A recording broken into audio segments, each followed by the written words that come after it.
Sue Kidgley. Thank you, Mr. Chair.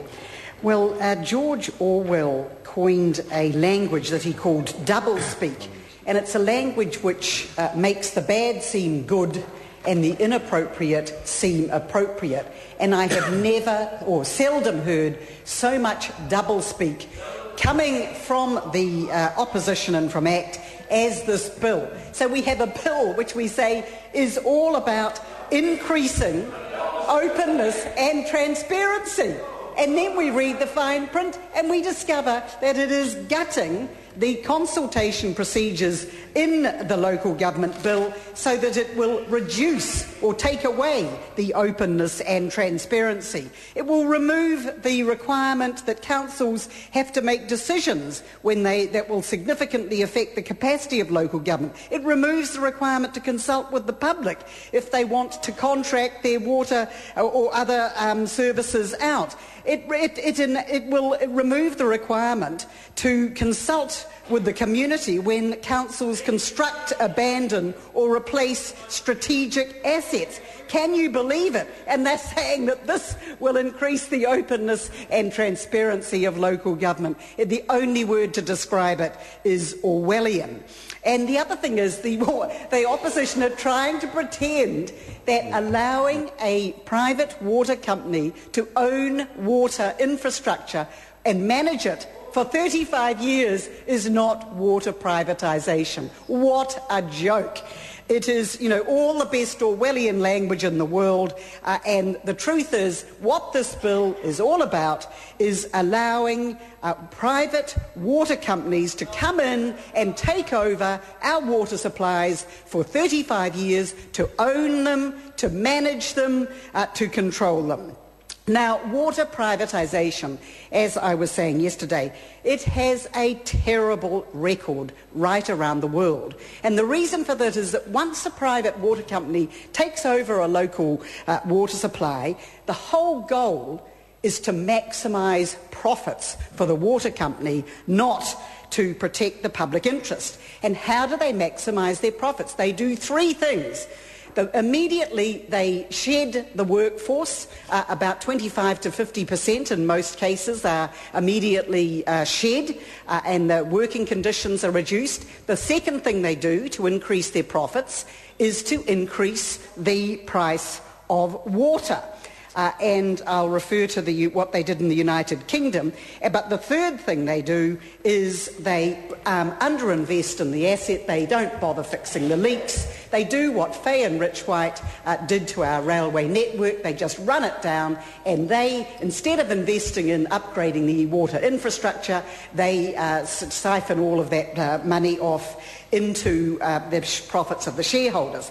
So this is what has happened all around the world, wherever we have people have allowed, governments have allowed the privatisation of water. The United Kingdom fired 25% of staff. Price of water increased by 50% in the first 4 years. Then the number of people having their water supply cut off tripled because they couldn't afford the price of water. Meantime, the huge bonuses and salaries paid to the management and directors of the water companies and the profits of the water companies soared by 142% in the first 8 years. So let us be under no illusions. This is what this is about. And I think that the water companies, these private water corporations, must be popping champagne as this bill goes through this House. They must be rubbing their hands with excitement because they are being booted out of countries all around the world because of the terrible track record that water privatisation has. 40 cities and towns in France booting the private water companies out. Paris has just booted the private water company out and put their water back into public ownership. Uruguay, Latin America, they're all around the world, people are so outraged as what has happened to their water supplies under privatisation, so they're booting the companies out just across in Adelaide, across the Tasman. They have just decided there was a 15-year contract to run their water supplies by this huge, the biggest company in the world, water company in the world, Veolia, which, by the way, owns the Wellington and Papakura. Mr Chair. Sue Kedgley. Just across the way in Adelaide, Veolia has now had their contract not extended, of their 15-year contract. That is going back into the public ownership. So all around the world, their opportunities to take over water are being reduced. They're being booted out of countries around the world because of people have seen what has happened under water privatisation. And then they must be rubbing their hands with glee. Just as they're being booted out everywhere else, we've passing legislation under urgency, here yet again under urgency, to say, well, come on, you're being kicked out everywhere else, come to New Zealand, we are now open for water privatisation. Here we are. And I just wonder, what is it that the water companies had to do to get this water legislation through? This is sort of their wildest dreams are being fulfilled by this legislation. And I know when we were discussing the alcohol legislation, Mr. Anderson asked the question. He said, did the liquor companies, did they contribute money to the National Party? And I guess it would be interesting for the public record, and eventually we'll find out, have the water companies contributed any money to the National Party? Anyway, and the beauty for them, the beauty for these water companies is not only that they can get these 35-year contracts to own our water supplies, but they're no longer going to have to consult with the public. It can all be sneaked through. From now on, councils will be able to contract out their water supplies for 35 years or give it to a private corporation to own their water infrastructure for 35 years, but they're not going to have to bother to tell the public. They can sneak it through in the dark of night, just as we are doing under urgency here today. Sneak it through, because we have removed all of the consultation requirements in this bill. Now, the ACT Party also will be popping champagne after this bill goes through, because what we're seeing here today is the implementation of what I call Rogernomics Part 2, the corporatisation, the privatisation of as much of local government as possible. It's all set out in the ACT Party's local government policy, which I have here. The whole idea is that local government will shed its ownership of commercial activities. It will be confined to core activities.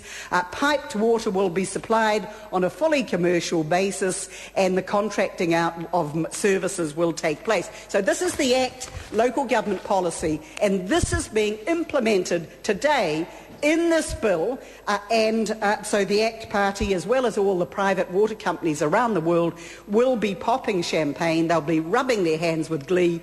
They'll be saying, how can we have pulled this one off? Not only can we now take ownership of all of the water supplies in New Zealand, but we can do it secretly in the dead of night. We don't have to go through messy consultation. We know how New Zealanders feel about water privatisation, and we know there might be a lot of opposition. So we've managed to do it without allowing this opposition, without allowing for public consultation. Now, the Business Roundtable has been lobbying for years, and I have all of these papers by Roger Kerr going back over many years to get to privatise water supplies. Here he is one saying, private companies that build, own and operate water systems around the world now have annual revenues of around $300 billion. And that doesn't even include sales of water, of bottled water. And he goes on and talks about how the World Bank is pushing these privatisation initiatives. He's been lobbying for 20 years to have what is happening today happen, to allow water privatisation to take place in New Zealand. And so this is what the government is doing. It is implementing the objectives of the Business Roundtable, of the Act, the Rogernomics Part 2 agenda, and here's Roger sitting here. That's what he came back to Parliament to do, to oversee Rogernomics Part 2, the gutting of the commercialisation of local